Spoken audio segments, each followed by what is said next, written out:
At this point, I'd like to bring up some ranking members. First, from the Environment Committee, both Pat Callahan and Senator Steve Harding. And to travel through this, no pun intended. Thank you, Senator Kelly. I want to thank Representative Candelora as well.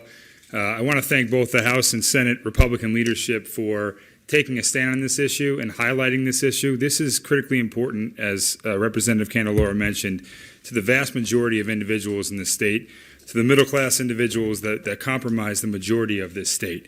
This is going to be something when a middle-class family hears the words from a mechanic that you're going to have to get a new vehicle. Starting in 2035, their options are going to be nothing but electric. It is hard enough for middle-class families to find a way to afford a used carbon emission vehicle. Now you're going to tell them they're going to have to buy a brand new electric vehicle. Where are we going to come up with the funds to purchase those cars for middle-class families? That's number one. But number two, and Representative Callahan could speak with this as well, both him and myself in the Environment Committee has asked the Deep Commissioner multiple times in terms of a plan for this. And I would say that the governor resoundingly got reelected in this state on promoting pragmatic policy. This is the antithesis to a pragmatic policy. There is no answers to any questions. If you talk with people in the trucking industry, in order to get a battery the size that they would need to get the capacity in terms of travel on one of these large trucks, there is no suspension bridge in the entire United States of America that could take on the weight of that truck. We have not heard one answer as to the solution to this.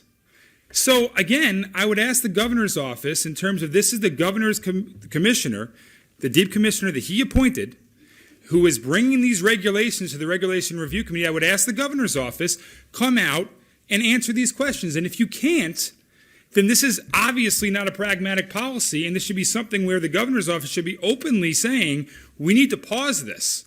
And I think the way to pause it is the plan in which that it's been laid out by both Senator Kelly and Representative Candelora, in that we should be moving to a federal EPA standard. We have representation in Congress, we have representation in the United States Senate, where our constituents and ourselves can go and address these issues when it comes down to regulations regarding our emissions standards. And we have no representative in Sacramento. And so what is it saying to our constituents when we're promoting a policy where someone in Sacramento is creating something that fits the standard for California? We should be concerned about what works for the people of the state of Connecticut. And a plan here that would put us under the EPA standards is a plan that is conducive not only to Connecticut but to the entire country, and therefore our constituents would have representatives advocating for them. So it is in line with what is good governmental policy. And it also would, again, stand out and promote pragmatic policy. We're not saying that electric vehicles can't be a positive thing, but mandating by 2035 that all vehicles purchased in the state have to be electric powered, without any answers as to the electric capacity, without any answers as to how individuals are going to afford this, without any answers how our trucking industry is going to work in this state, is not good policy. And we should do something about this now. So thank you.